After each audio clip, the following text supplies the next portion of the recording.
Materi katekese mingguan Gereja Bethel Tabernakel Krisalem Tulungagung 15 Juni 2025. Tema Sejarah Gereja. Pada katekese minggu lalu kita telah membahas tentang gereja kita dan alirannya. Untuk melanjutkan pembahasan itu, sekarang kita akan mulai membahas sejarah gereja yang panjang untuk dapat menemukan asal-muasal gereja dan aliran kita. Sejarah gereja dimulai dengan Tuhan Yesus Kristus yang mendirikan gerejanya di bumi, kemudian dilanjutkan oleh para rasul. Pertama-tama kita akan membahas tentang kata gereja yang berasal dari bahasa Yunani Kyriakos, yang berarti milik Tuhan. Kata ini digunakan untuk merujuk gereja dengan G kecil. Artinya untuk merujuk pada gereja dalam bentuk bangunan dan lokasi. Sementara gereja dengan G besar, kata yang digunakan dalam bahasa Yunani adalah eklesia, yang berarti yang dipanggil keluar.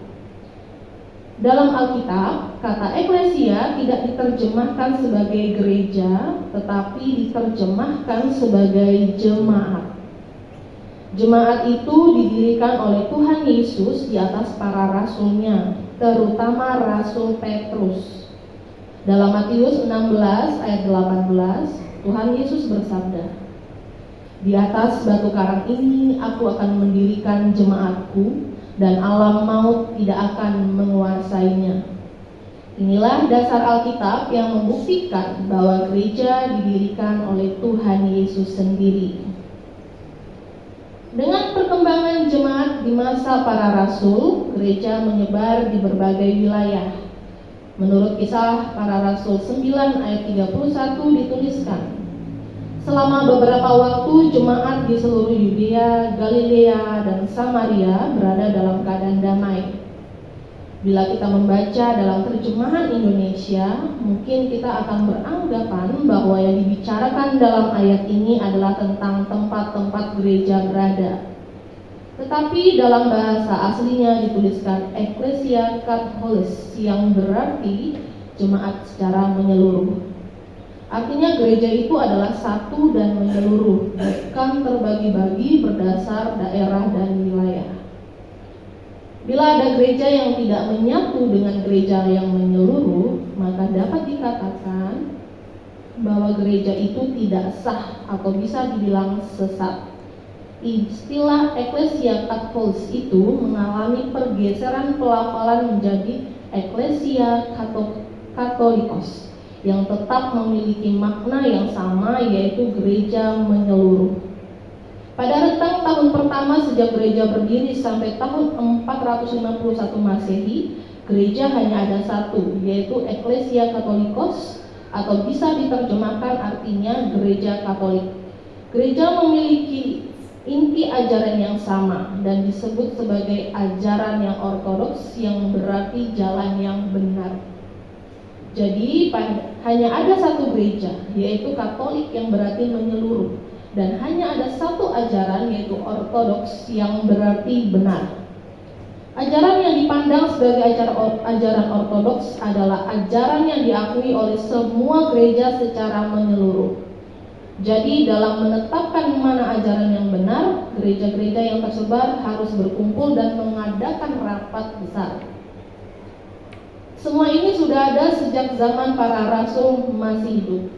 Kemudian para rasul menyebar ke wilayah-wilayah lain dan memberitakan Injil Kristus. Buah dari penginjilan para rasul, berdirilah gereja-gereja besar tempat para rasul mengembalakan jemaat sampai mereka meninggal sebagai martir. Ada 5 gereja utama pada masa gereja perdana, yaitu Yerusalem, Antioquia, Roma, Alexandria, dan Bizantium. 5 gereja ini memiliki apa yang disebut sebagai tahta kerasulan. Artinya, gereja-gereja itu adalah tempat para rasul terakhir mengembalakan jemaat dan kemudian menyerahkan pengembalaan itu pada murid mereka. Jadi pada gereja-gereja ini ada serah terima dari para rasul sendiri kepada penerus mereka.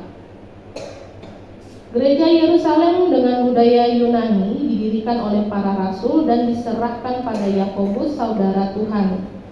Gereja Antioquia dengan budaya Yunani didirikan oleh Rasul Petrus dan diserahkan kepada Ignatius, muridnya. Gereja Roma dengan budaya Latin didirikan oleh Rasul Petrus dan Rasul Paulus, kemudian diserahkan pada Linus, pada murid Petrus. Gereja Alexandria di Mesir dengan budaya campuran Yahudi dan Yunani didirikan oleh Rasul Markus atas arahan Petrus dan diserahkan kepada Anianus. Gereja Bizantium dengan budaya Yunani didirikan oleh Rasul Andreas dan diserahkan kepada Stakis. Inilah 5 tahta kerasulan gereja. Artinya semua gereja yang menyeluruh dipimpin oleh 5 gereja ini. Begitulah sejarah gereja mulai sejak didirikan Tuhan Yesus. Kemudian diteruskan para rasul sampai sepeninggalan para rasul. Katekese minggu ini akan membahasnya sampai di sini dan kita akan melanjutkan pada minggu mendatang. Semoga Tuhan kita Yesus Kristus segera menyatukan gerejanya kembali satu seperti sedia kala. Demi kemuliaan Bapa, Putra, dan Roh Kudus seperti pada permulaan, sekarang, selalu, dan sepanjang masa. Amin. Amin.